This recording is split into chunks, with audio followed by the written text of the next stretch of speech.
사랑하는 이글스필드 가족 여러분, 4월 21일 수요일 아침입니다. 오늘도 선하신 우리 주님의 평강이 여러분과 함께 하시기를 소망합니다. 이 시간 함께 나눌 말씀은 구약성경 출애굽기 9장 13절에서 35절까지의 말씀입니다. 구약성경 출애굽기 9장 13절에서 35절까지의 말씀입니다. 제가 말씀을 읽겠습니다. 여호와께서 모세에게 이르시되 아침에 일찍 일어나 바로 앞에 서서 그에게 이르기를 히브리 사람의 하나님 여호와의 말씀에 내 백성을 보내라. 그들이 나를 섬길 것이니라. 내가 이번에는 모든 재앙을 너와 내 신하와 내 백성에게 내려 온 천하에 나와 같은 자가 없음을 네가 알게 하리라.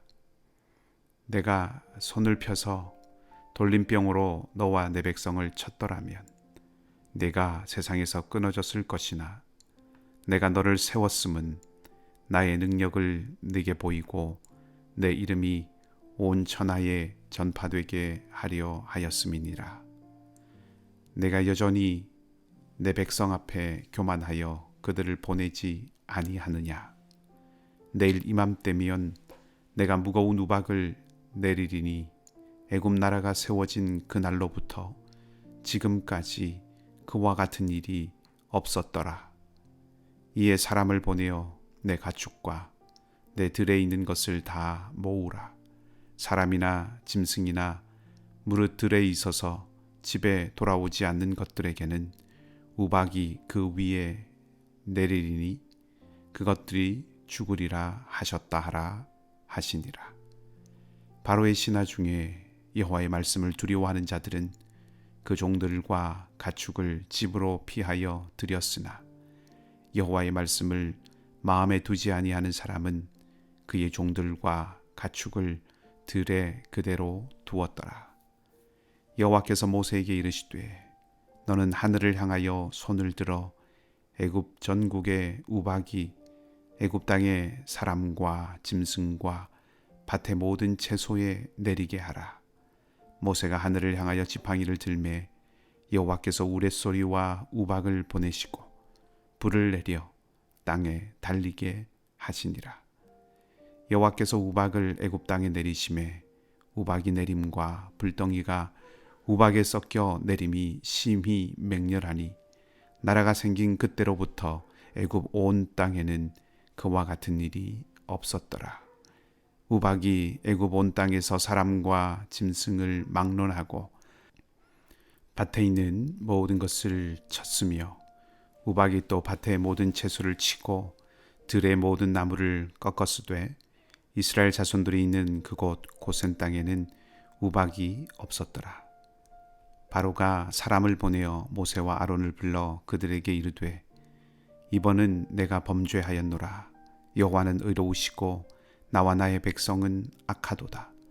여호와께 구하여 이 우레소리와 우박을 그만 그치게 하라. 내가 너희를 보내리니 너희가 다시는 머물지 아니하리라. 모세가 그에게 이르되 내가 성에서 나가서 곧 내 손을 여호와를 향하여 펴리니 그리하면 우레소리가 그치고 우박이 다시 있지 아니할지라. 세상이 여호와께 속한 줄을 왕이 알리이다. 그러나 왕과 왕의 신하들이 여호와 하나님을 아직도 두려워하지 아니할 줄을 내가 아나이다. 그때에 보리는 이삭이 나왔고 삼은 꽃이 피었으므로 삼과 보리가 상하였으나 그러나 밀과 쌀보리는 자라지 아니한 고로 상하지 아니하였더라. 모세가 바로를 떠나 성에서 나가 여호와를 향하여 손을 펴매 우레소리와 우박이 그치고 비가 땅에 내리지 아니하니라. 바로가 비와 우박과 우레소리가 그친 것을 보고 다시 범죄하여 마음을 완악하게 하니 그와 그의 신하가 꼭 같더라. 바로의 마음이 완악하여 이스라엘 자손을 내보내지 아니하였으니 여호와께서 모세에게 말씀하심과 같더라. 아멘. 오늘 일곱째 재앙은 이제까지의 재앙에 대한 기록들과 비교하면 그 양이 매우 길고 많습니다. 이제부터 재앙이 새로운 국면으로 접어든다는 것을 말해주는 것인데, 앞의 재앙들과는 그 세기가 확연히 다른 강력한 재앙들이 이 일곱 번째 재앙과 함께 시작합니다. 14절 말씀을 보아도 하나님께서 바로에게 재앙과 경고를 가볍게 듣지 말라고 하시는 것을 알 수 있습니다. 실제로 그 이전의 재앙들과는 달리 우박이 내린 이 재앙으로 인명피해가 나기 시작하지요. 애굽 사람들이 죽기 시작한 것입니다. 여섯 번째 재앙과는 확연히 다른 강도를 보여줍니다. 사실 우박은 애굽에서 새로운 것은 아닙니다. 그런데 통상적으로는 잠깐 내리다가 그치게 되는데, 하나님께서 내리신 우박은 그 세기도 엄청나지만 오랫동안 지속되었다는 것입니다. 얼마나 오래 지속되었는지는 확실하게 말해주고 있진 않지만 27절을 보면 바로가 사람을 보내서 모세와 아론을 불러와 우박을 그치게 해달라고 요청합니다. 잠시 내리고 그친 우박이 아니라는 것을 보여줍니다. 장시간 내린 이 우박의 또 다른 특징은 우레소리와 불과 함께 내렸다는 것입니다. 그것은 굉장한 파괴력을 가진 우박이었다는 것을 강조해주는 현상입니다. 그냥 작은 알갱이가 아니라 채소를 다 파괴시키고 들판의 짐승을 죽이고 심지어 사람도 희생시키는 강력한 우박이었습니다. 역사적으로도 19세기 말에 인도나 20여 년 전에 중국에서 수백 명의 인명피해를 낸 우박 소식이 있습니다만, 애굽 땅에 내린 우박도 18절을 보면 이제까지 그와 같은 일이 없을 정도로 강력한 우박이었습니다.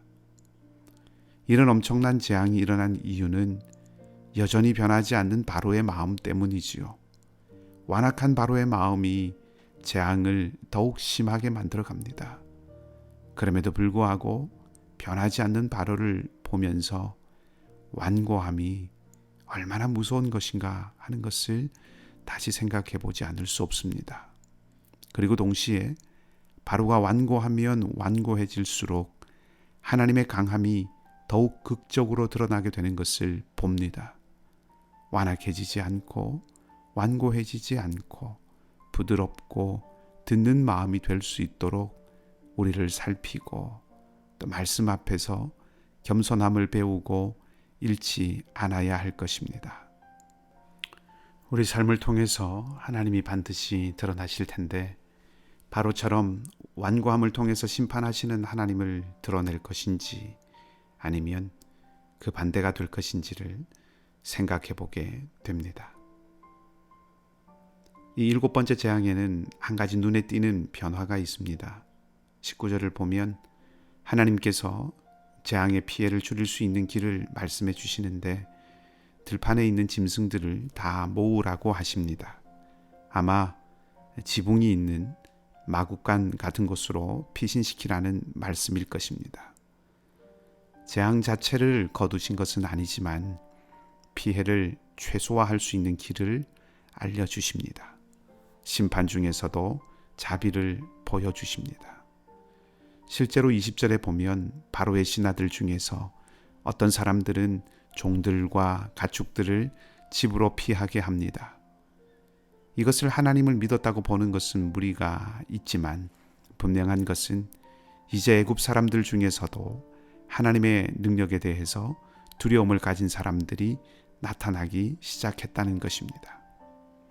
그 말은 하나님이 애굽의 신을 능가하시는 분이라는 것을 애굽 사람들도 알기 시작했다는 것을 말해주고, 하나님께서 당신이 누구이신지를 보여주시겠다고 하셨는데 그 말씀이 이루어지기 시작한다는 것을 또한 생각해 보게 합니다. 재앙이 내려 사람과 짐승과 작물들이 초토화되자 바로는 급히 모세와 아론을 불러 지난번과 같이 내가 잘못했다고 하면서 하나님께 기도해서 이 재앙을 멈추어 달라고 합니다. 그리고 재앙이 그치면 이스라엘 백성들을 내보내겠다고 합니다. 모세는 바로의 부탁을 들어줍니다. 하나님께 기도합니다.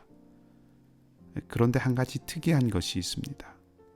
30절을 보면 모세가 기도하고 우박이 그치게 되어서 온 세상이 하나님께 속한 줄을 바로가 알게 되겠지만 그럼에도 불구하고 바로와 그 신하들의 마음이 바뀌지 않을 것이라고 말합니다.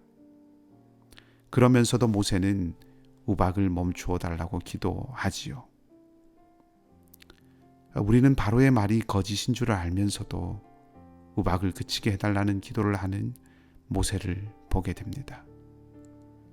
모세는 하나님을 두려워하지 않고 여전히 거짓을 일삼는 이 바로를 보고 이제는 낙심하지 않습니다. 왜 또 거짓말을 할까?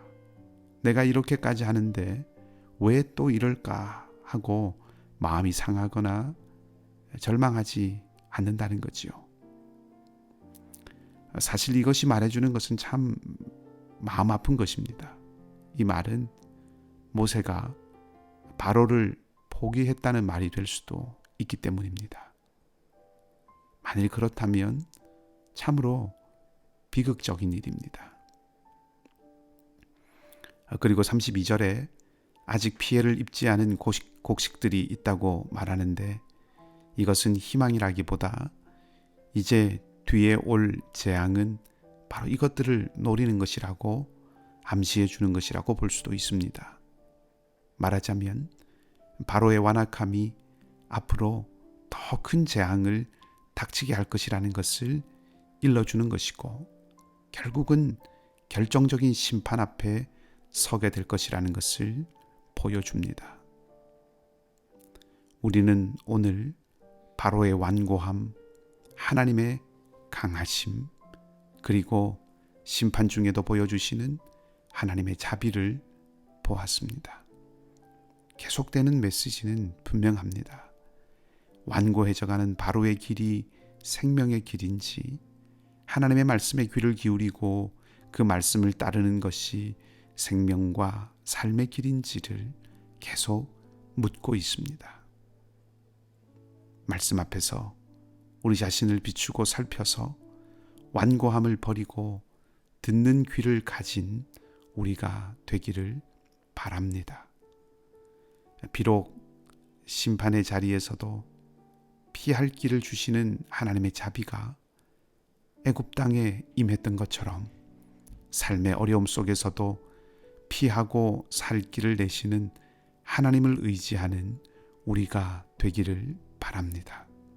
그리고 강하고 능하신 하나님의 손이 이스라엘을 구하듯 우리를 건지시고 구하심을 믿고 하나님을 신뢰하는 우리가 되기를 주님의 이름으로 축복합니다. 함께 기도하겠습니다. 하나님, 이제 하늘에서 내리는 재앙이 이어지고 더욱 강도가 높아지는 재앙이 애굽 땅에 쏟아지는 것을 보게 됩니다. 그리고 그만큼 더 완고해져 가는 바로의 마음을 봅니다.